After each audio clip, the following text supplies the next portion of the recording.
Hello, everybody. Very exciting live today on the KidStar Nutrients page. We are having Angela Dodge, a registered dietitian, coming on today to help us discuss iron and iron deficiency from all the ages and stages, but we are going to focus a lot on babies and toddlers. So I'm very much looking forward to having her join today. We're just going to wait till she jumps on. Oh, there she is. I see her. I just heard you say we like chatting. I was like, we only have so much time. I'm like, we have to start early because I know how the two of us talk, and it can expand and more topics can come into it. We'll try to be concise. Exactly. We're going to stay on topic on the iron task. topic. Yeah. Our favorite thing to chat about. It is true. So I did want to let everybody know who's watching today that may or may not know who you are. So Angela Dodge, registered nutritionist. Dietitian. Sorry. Yep. I actually was so funny because the next line says nutrition. Registered dietitian with over 20 years of experience. And your focus is in children and iron. Yes. Correct? Yes, correct. And for this fun point, you worked in the pediatric hematology and oncology department in a children's hospital. Yes, I did. Yes. For 15 years, I worked in that area. Wow. That's where the passion came. I bet. Yeah. You're like, I know everything now, and I must go out and educate. It was just, you see what is not known. And so then I'm like, oh, all these babies and kids are coming in with iron deficiency, and why are we not catching them early? It's so much easier to be proactive. So, and exactly what you just said. Why are we not catching it early? And yesterday you and I had a little chat about why we're not testing babies. Yeah. Why are we not doing this at birth? Why are we not doing this at 6 months? Why are we waiting for all the signs and symptoms to occur or something much worse to be happening to our kids? And so really, we don't have an answer for this yet. Yeah, we don't have an answer. But why is really the question here. And I know how frustrated you are with it as well. Yeah. And I've talked to a lot of pediatricians, a lot of other health practitioners the same way. It's just, there's lots of logistics. Yeah. And from the top down of when you test, like there's other countries and other protocols where they test more often than we do here, but still not probably as often as needed. No, but I do think that if there any parents are listening, ask. Yeah. Say, oh, I'm pregnant. I'm in my last trimester. Yeah. This is coming up. You know, I had low iron in pregnancy. Can we just test at birth? Yes. I do want to know what the doctor would say. Do you think there'd be a lot of backlash or no? It depends on the physician. That's true. I'll say that. Yeah. Because that is they true. Can't order. We can't order as dietitians. Naturopaths could order if they wanted to ask them. They could get a requisition for blood work. But some physicians are very willing to do what the patient wants and is an advocate for them, and others don't want to poke people for no reason. Right. Like they don't. But this feel one, like there is a reason. There is a reason. Yeah. Definitely. So I really wanted to also come at this topic as from a parent's perspective as well, what we're actually seeing in our kids and what we should be looking out for, because it is really hard as parents. We see our kids every single day, so we don't always catch what's changing. You know, sometimes it takes like an aunt or an uncle to come over and be like, hey, did you notice XYZ? And you'd be like, no, because I see them every day. And it's a gradual change. So when they come to your practice and with people that you're dealing with, what are you kind of catching the parents saying about their kids? Is there anything in particular? Oh, yeah.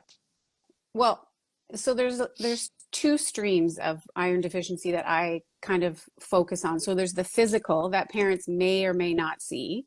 So things that we typically think about, right? Like the parent will be like, oh, they look a little bit more pale, or they're bruising really easy, or they have dark circles under their eyes, things like that are kind of at the forefront, like people know about that. But I'm seeing more and more people, it's the behavioral side that they're coming. So now they're reading more, they're learning more. Gosh, my kid's more hyperactive. Maybe it could be low iron. Maybe they're not sleeping well. Maybe it's low iron. Not to say that it's a cascade of different things altogether. Yes. But those types of things they're seeing more of. But as you said, like parents, they're with them all the time. So I'd have kids, babies coming into hospital, and parents are so distraught because they're like, I didn't even know this was happening. And to me, I look at this child and they're basically see-through. Like their skin is see-through because they're so pale, but they don't notice that. And like you said, how a parent or like a grandparent or somebody comes over and says, oh gosh, have you noticed anything? And you know, we always think, oh, they're being so rude. Oh, why are they Yeah. being so critical? But sometimes Mm-hmm. those comments we should look into. Yeah. Because they are an outsider looking in. They're not with that child every single day. And of course, some things you're like, no, that's fine. But other things we should maybe be listening to the outside. The outside. Well, and there's the things comments. the comments. Take it in nicely. Okay, yes. thank you. And maybe move on or go ask yes. a professional for sure. Yeah. And it's hard. And so, oh, sorry. Well, no, I'm just thinking about parents that I've dealt with. They feel really guilty. Mm-hmm. They feel really guilty that they've sort of their child's moved through these stages, like maybe they're iron deficient, they're not getting enough, and then they've moved through to an anemia, and then now they're really sick. Yes. But they didn't know, like they're not being told, like we talked yesterday, they're not being told that these are the signs and symptoms to look for, and then now they're admitted to hospital. Yes. Yeah, because we were saying, so far. Our wellness visits when we have babies, you know, they do ask, what are they eating? Are they doing this? But no one that I had experience with, I know it's kind of changing now because iron deficiency is becoming more of a topic with the behavior issues. Right. Is how much of it are they eating? How much iron-rich foods are they eating? How is this happening in themselves? Because I had no idea until my daughter was diagnosed with anemia. And then they were like, oh yeah, well, she's not really eating X, Y, Z. And I'm like, it's been 2 years of these visits and no one said to me how important it was, how important it was for the brain, the behavior, the development, you know, and we do need to have more campaigning around that. But vitamin D from birth. That's it. That campaign. Yeah. That campaign's been happening. Who do we have to we've been pointing talk out to? I know. We need to get a iron campaign happening. So when we look at the signs and symptoms, I know we always talk about behavior, but is there like something different? Because, you know, some people, oh, they're just 2. They're just 3. Oh, it's a boy. Oh, they're just hyperactive. Oh, that girl just has anxiety. Is there, when you're talking to parents, after they say those symptoms or those behaviors, what is like the next step they have to like listen about? What do you need to educate them on? Well, I normally take that. We kind of, because they usually do go hand in hand with physical. So I will say, okay, let's talk about how hyperactive are they? Are they able to sleep?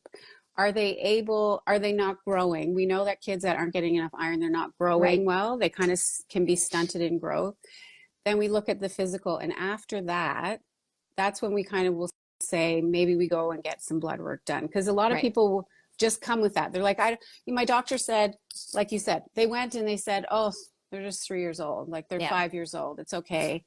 And so you have to push a little bit more on that and look at sort of the other things that could be going wrong. It's hard to say, like, if they're hyperactive 3 times a day, like I can't give that number, but if they notice it's something that's really interfering with how they behave in school or how they're doing in the family unit, like it's so easy to just check this thing, right? Like it's one thing, but it's easy to test. No, I completely agree. And it is very easy to test. And if you're in a bigger city, it probably has a children's hospital.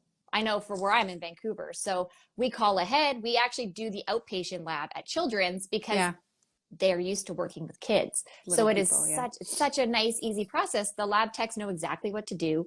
They know how to deal with little kids. There's a TV, there's iPads. They, like it's in and out. Like it is seamless. I actually think to myself every time I go there, I wish I could come here. You guys are so good. I would love to be there. And so I think we do need to remove the fear of a blood test from parents because it's not as bad as you think. And there are programs out there to help you. And that's the barrier right there is parents and not, you know, you don't want to put your child through any harm or any hurt if you don't have to. Yes. And so just removing that, right? Like knowing that they're usually very good. At least lab techs are very good at taking blood and they'll make it as seamless as possible. Yeah. And it's just a little poke. It is. Like it's just a little, Yeah. I know for us here, most of the time when you do blood work on kids, they like to do the routine, like they do all of it. They'll even do vitamin D. They'll make sure the zinc's good, a full complete panel, because they do know that if you got the kid in there, let's test for everything.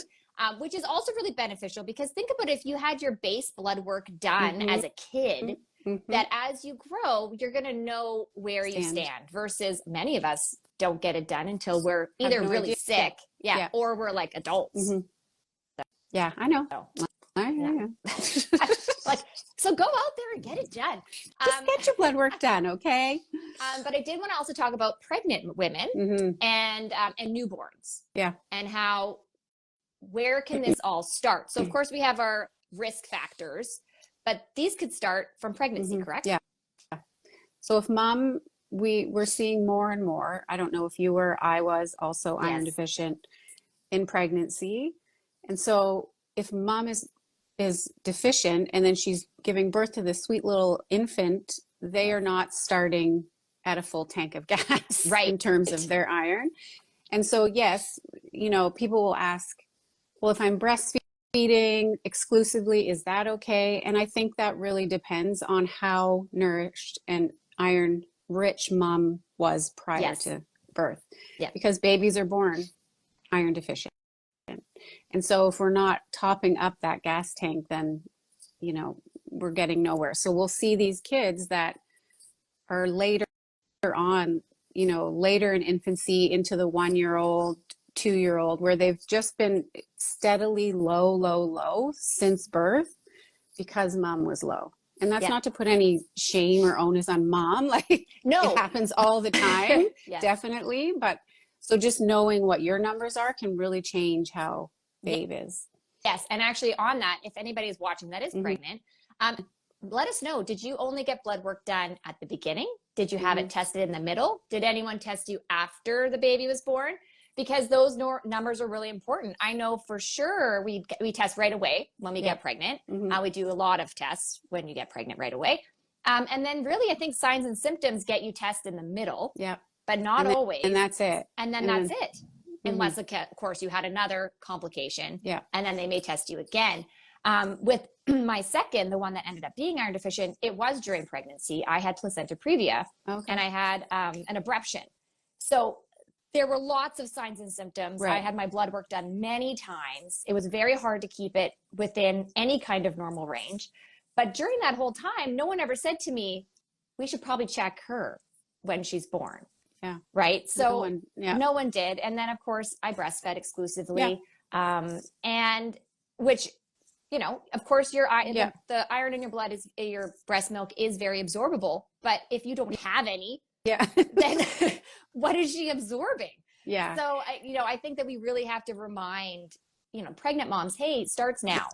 Starts before you get pregnant, but really it starts now.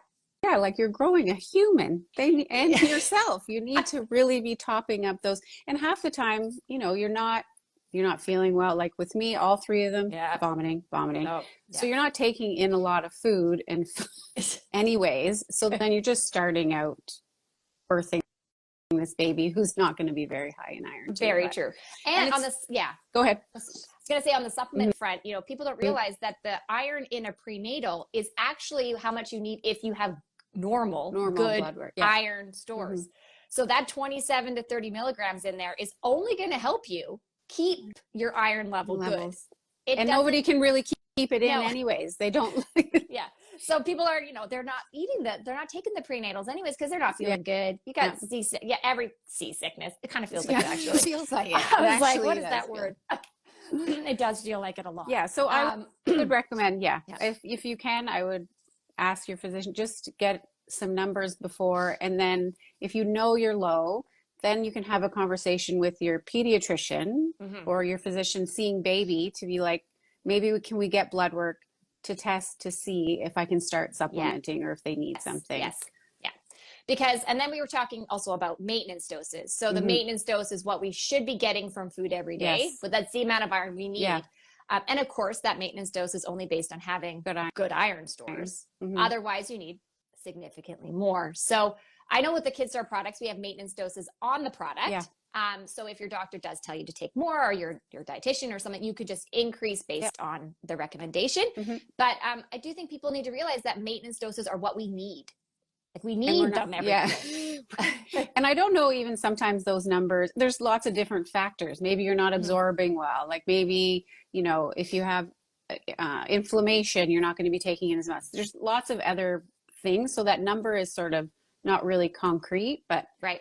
it can be a much higher than that. So yeah, Yes. this is only maintenance time. Yeah. No, I know. It's funny. We had a nurse practitioner follow up yesterday. Yeah. Oh, okay. So sorry. I'm like, it's fair. It's like, hydrate. I know. I was actually thinking that. I was like, I'll just drink my tea. It's actually ginger tea. It's very nice today. Oh, nice. So, yeah, she had her blood work done. She gets it done every year. Okay.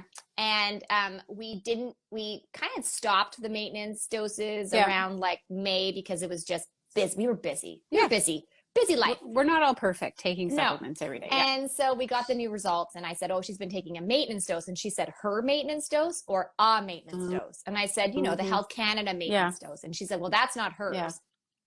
Hers is actually much higher because she previously had iron deficiency.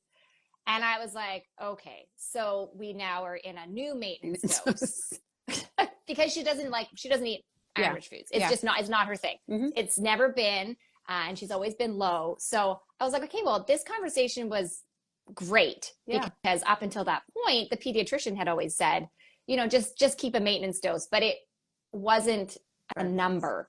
It was just the maintenance dose. So sometimes they don't want to put a number on it either. So we're back to it. And I said to her yesterday, I was like, which one do you want to take? She's like, I want the liquid. Okay. I'm like, okay, I'll bring you home the liquid, the BioP Plus. And she's like, this sounds good. I'm like, we're back on track. Back on track. And she likes the taste. That's the biggest issue working in peds for as long as I have. I can remember working in hospital. As I've told you, you'd have kids, babies who are so iron deficient. We got to replace, and they can't leave hospital because we're trying to syringe iron into their throat, back into their throat. They're throwing it up. They won't take it. And so that is the biggest issue. Like we know, okay, they're iron deficient, but if we can't fix it with a supplement, and that's why these ones are so amazing. The KidStar products are so great.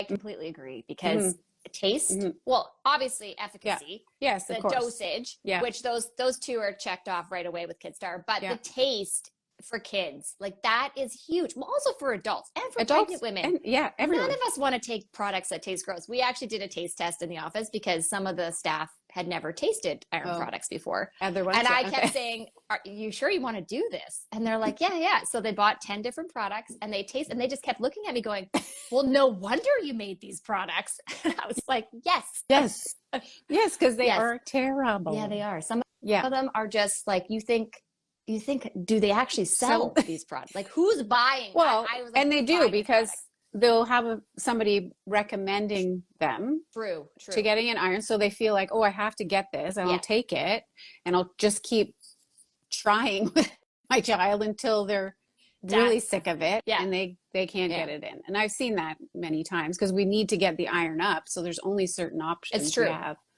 Yeah, and when there's a deficiency, the most important thing is getting the iron into them and increasing it quickly. Yes, we can't waste any time. I actually got a message yesterday through LinkedIn from a friend from high school. Oh, okay. And he was like, thank you so much. My daughter's taking the iron liquid. It's the only one she will take. Aww. He's like, congratulations. And I was like, that was a really nice message. I'm like, thank you so much. We just want to put those all in. Well, even from the practitioner side, so helping, get the message out to more practitioners, they're in awe of it. Like, they're just like, how have we been missing this? It's so much better in clinic. We can give these out to our families. It tastes so much better. And actually we know it's getting in. They use them for their families now. Like it's, I know it's been around a while, but I'm just hearing more and more from the practitioner side of it. Yes. And that's true because we did a pediatrician show in Vancouver and they were the same. They were like, oh, because only certain companies come into the hospital to do samples. Sometimes it's hard for smaller companies to get the word out. So being at the trade show, they were all like, these taste good. I'm like, yes, they do. So thank you. We have check marks there. Yes. So I did want to read some of the risk factors for everybody listening today. So of course we talked about moms. So born from a mother with iron deficiency or low iron, premature birth. That is because the last trimester is when baby gets all the iron. Low birth weight. We have blood loss during birth. Yeah. Being a twin or a triplet. That's hard. Think about sharing all that. I can't even imagine when people are like, oh, I had twins. And I was like, whew, you guys need like like an award. Nutrition award. That's right. Being born less than 24 months after an older sibling. So I think that's Irish twins. Yeah. Right? Really close together. Yeah. Mm-hmm. Being the last born of many, that would be me. I'm the youngest of 4. Starting out. I always say to my mom, I was like, see, it already started. It started at birth. She's like, don't remind me. So formula fed with a low iron formula. So you just have to check the package, make sure it has the correct amount. This one, being exclusively breastfed. So a lot of people don't realize we actually mean after 6 months and not introducing foods on top of the breastfeeding. Not that you've not stopped breastfeeding, but that you haven't added anything into the diet. And we do see that where parents are waiting longer and longer to introduce food at all. Yes. So we need some iron-rich food then. And, I do wonder because, low iron causes kids to also be picky eaters and not want to eat. Like they just don't have an appetite. So I do wonder if these babies, because they're not interested in solid foods, do they already have iron deficiency? They're not interested in eating foods because they have low iron. So I wonder if it it's like a little circle, cycle of low eating. And then it just gets worse. Oh, this one's fun because, it's very common. Okay. Consuming cow and goat milk prior to 12 months of age and drinking more than, 2 cups per day. Yes. So that is I love talking about that. I'm going to be doing a webinar next month on this topic for KidStar. That's who we would see constantly in hospital. Those are kids that are regressing in their motor skills, their verbal skills, because they're drinking so much milk. So they go to the doctor says, yes, you can switch them over from their, formula to, or breast milk over to milk now. They can have cow's milk, whatever, we want. Then they start drinking tons of that. They love it. Yes. So good. Just guzzling it. So they're drinking, we've had kids like 40, 50, 60 ounces a day where they're drinking. No iron in milk. Yep. So that's all they're getting. Their tummies are so little. Yes. And so there's no room. They're not hungry. They're not eating any solid food. So then they get no iron. And it just, from that gets worse and worse and worse. Yeah. Because they look like they're growing, right? Yes. Like they're drinking enough calories. They're getting protein. They're getting all that from milk.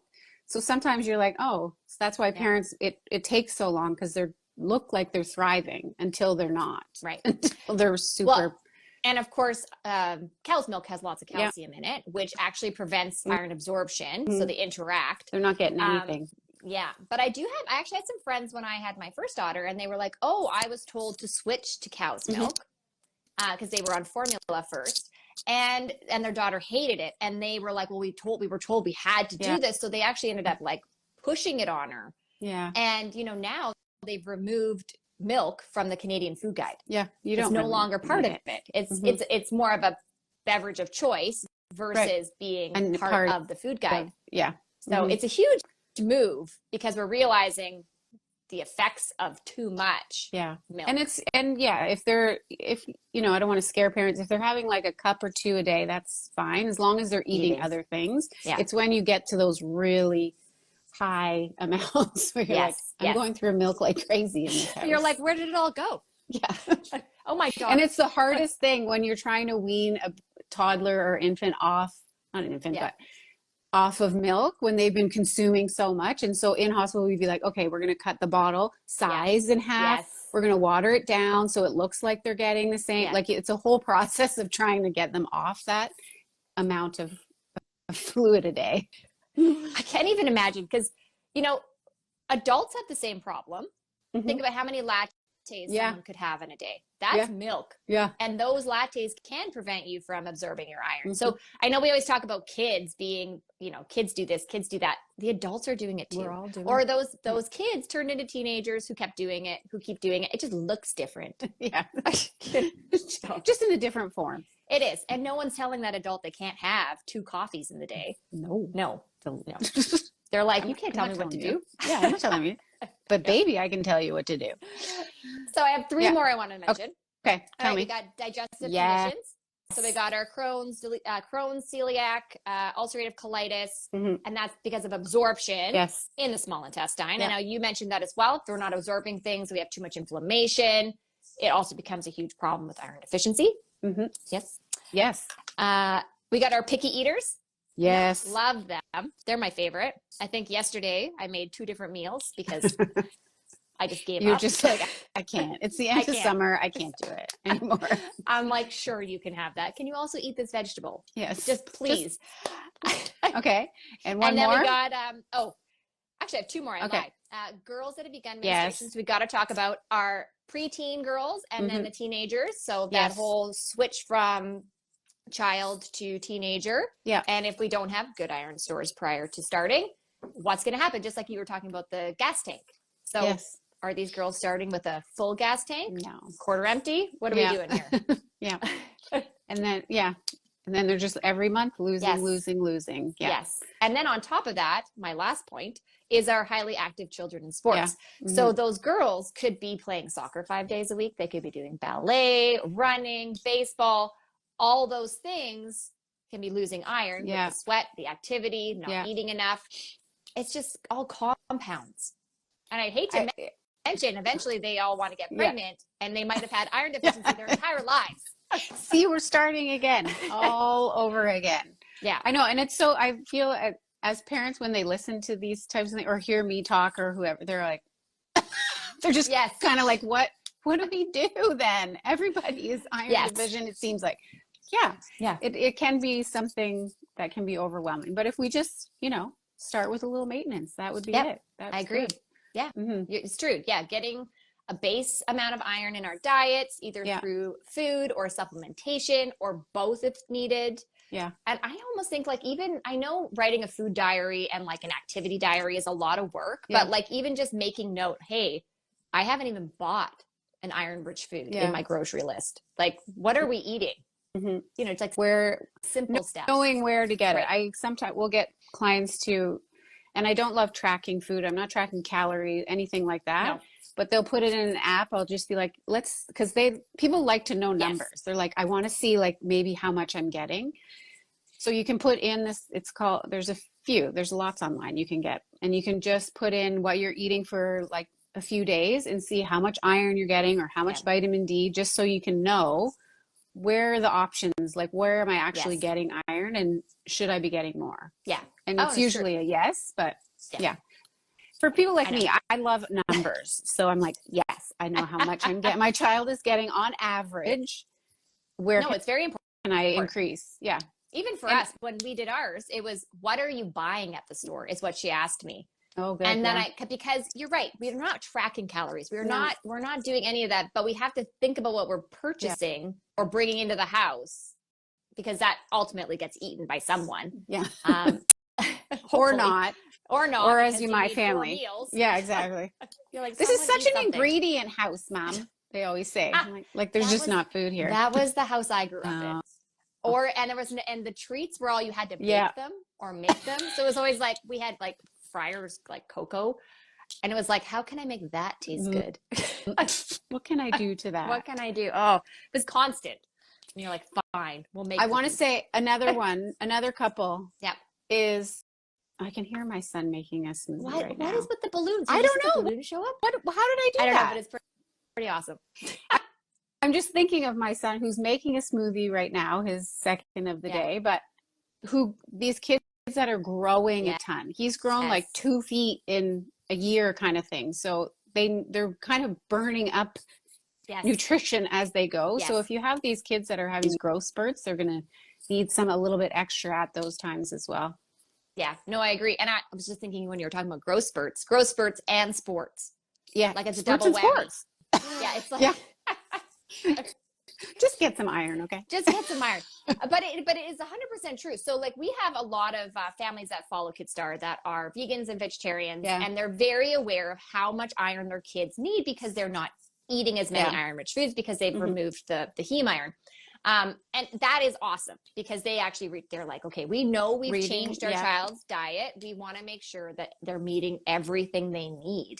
But I do think that if you haven't chosen a specific lifestyle diet, Yeah. you don't think about it as much because you're like, oh, I don't restrict that. I don't do this and I don't do that. But at the same time, what are we eating? Yeah. What are we actually consuming on a regular basis? Yeah. And supplementing is the whole point of supplementing is to help your diet. Yeah. You add in where you're lacking in certain spots or where you need assistance. And it is not even just a safety net, but it just a peace of mind, really. It's a big peace of mind. And that you don't have to think too much about. It's an easy thing to take every day. And you're just, like you said, I'm sort of a backwards dietitian in that I believe like supplements have a place because you've never actually worked with a child. If you're not a pediatric dietitian, if you want them to eat all the perfect things, it's not going to happen. Yeah. So you need to fill these gaps with certain supplements for sure. And I want to point out, it's not that our kids are not eating good foods. No. Like you can be eating amazing variety of foods and still not be getting enough iron in your diet. So it's not even like you're eating poor quality foods. It's just, there's only iron in certain things and enough of it. And we might need more. Some people just might need more because people will always ask me, they're like, well, why are so many kids iron deficient? Because of that list that you said. And I think we're just not consuming enough. Like we're not consuming enough and the requirements are probably higher than we actually think. Oh, definitely. So, and I do think that we should just start requesting blood work earlier in life so that we know, because some people don't find out their kids are iron deficient till grade 5 when they've been referred for an ADHD test. And then at that point, they're like, we should do blood work because now we're going to send you for an assessment and we should probably find out if there's anything else. But and then I find out and it's 10. We also, and with blood work, I just want to reiterate that sometimes you'll be told that the blood work is fine. And it's not actually fine. So there's different lenses that people look at blood work through. So just knowing, the ranges for, like we said, ferritin is the measure, sort of a quick measure of how much iron your body is storing, your child's storing. But that can be affected by a lot of things. Like if they have Crohn's or colitis or IBS or something, that inflammation can make it look higher than it is. Right. The range is like 15 to 250. So if somebody's at 15 and a dog, I'll get that. And they'll say, oh, they're fine because they're in the range. But that, which is frightening. Coupled with probably what they're eating and physical signs, like you have to take all of that into account. But I wish I could just see everybody. I know. I was going to say, and so I always say, if you got your blood work done, get a copy. Yeah. Because also later in life, it's hard to be like, oh, I can't remember. So in BC, I don't know if Ontario has it as well, but Compass Care. No. It's so Life Labs has like we have Life portal. Labs. Okay, so there's an online portal, and so you can see all your results, which is great. They don't let you do it for kids. No. So you have to actually request from your doctor to get the results. Yeah. Under 18. So, but for us, 100 for adults is normal. Normal starts at 100 ferritin, and then it goes to around the 200 and something. And then over 300 can be potential overload.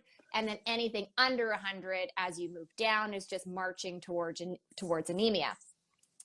So, but in the kids, they don't give you that nice breakdown. Yeah. They just, like you said, 15 to like 300. There's starting to some labs will put in like if it's 15 to 30, it's probable or possible or probable. So I'm seeing that more because before I would just have the range and that was it. Yeah. And so some of the labs are different, but that's a great thing is people need to know just ask for them because I'll have tons of families being like, oh, I had it done, but I don't remember what it was. Like 4 years ago. Like, I don't know. So you're like, well, I wouldn't remember either, but still. You're like, I know it's something. I know I don't know. Yeah. So just keeping a copy is important. It's very true. And so like when we went, I know the pediatrician said, we want kids above 50. Yeah. Oh, that's good. And for behavior, they're like, we really want to have ferritins above 50 for healthy kid. So we don't have to worry about any behavioral symptoms or anything like that. And so that was a really nice, like we know we need to triple this iron. And now because you're right. You know, you don't want to have later in life the behavioral side effects and symptoms. Just that you just feel so horrible with low iron anyways. And then you're being told, hey, you're being classified for all these behavioral problems in school. Yeah. And now what? And it just goes on and on and on. Well, there are studies, and I'm not saying this is for every child, but the more iron deficient a child is correlates to how severe their hyperactivity or their impulsivity and aggression, all of those things can happen. And every child is different for sure. But those are that's what we're finding. And we will see that. Well, you know, families will work with, when they start to replace their iron, they start to eat better. Yes. They start to feel better, because you know, what do you feel like? You feel like horrible. when you feel horrible, you have headaches, you just don't feel great. Their behavior becomes better, and they're like, is this really a thing? Because, you know, they're not, the teachers are like, what's happening? They're not getting in trouble as much. Like, is this like one thing that I could change has done so much? And I'm like, yeah, it really can. And it's not everyone. I just keep saying that, but a lot, it can just be one little thing. But even when you have those, when you actually are diagnosed with something, having low iron on top of it will just make all those symptoms worse. Yes. And it'll make you feel horrible. So it's just, you know, they can go hand in hand. One can cause the other, or one comes with it. But the two together, they just don't feel good. No. So why would you behave well? Yeah, you're not going to behave well. I don't behave well. No. You're like, I want to go to bed. I want to go to sleep. I can't. I keep looking at my bed. Yeah. You're well, like, and they get anything. They get very, kids are very good at adapting to those numbers, like those really low numbers, where adults, it's a little harder for us. But we get kids in the hospital, and you're like, your hemoglobin is in the 50s. How are you even functioning? And they're still running, like they're still good. And you're like, wait a minute. So they're good at that. So it's hard for parents sometimes to be like, well, look, they're okay. They must be okay. But it's true. Behind the scenes, it's not. Yeah. Or like, you know, they're great for an hour. Yeah. And then you're crash. done. Yeah. Yes.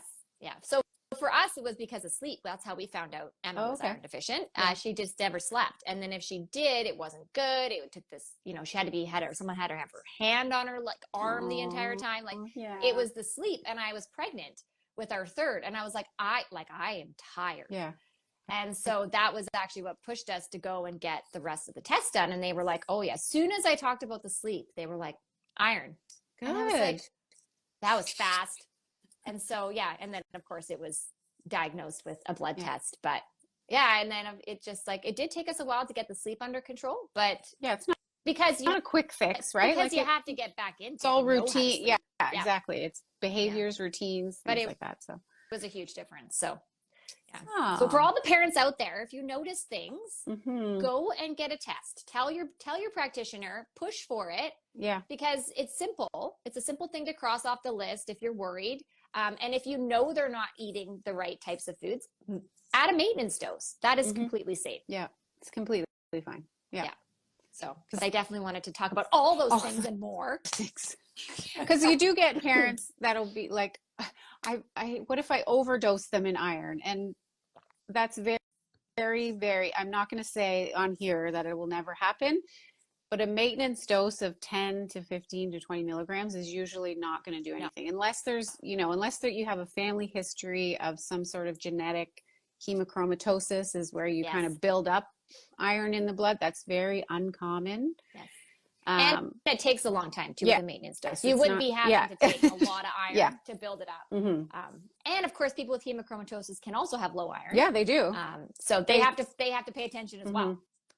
It's hard working with those families because physicians won't let you supplement them, but their iron is still low, and you're like, okay, well, they need it from somewhere. But anyway, so it's interesting. We were across at one of the trade shows from the Hemochromatosis Society of Canada. Oh. And so they had like a little checklist, and they were like, this is the signs and symptoms, check your family history, do this, do that. And then it was like, you can also be iron deficient. So you have to pay attention to what you're eating because both can happen. Right. So it's not that you are always high in iron. And so they actually had a huge thing on it. Like, you may need to supplement, but check your blood work.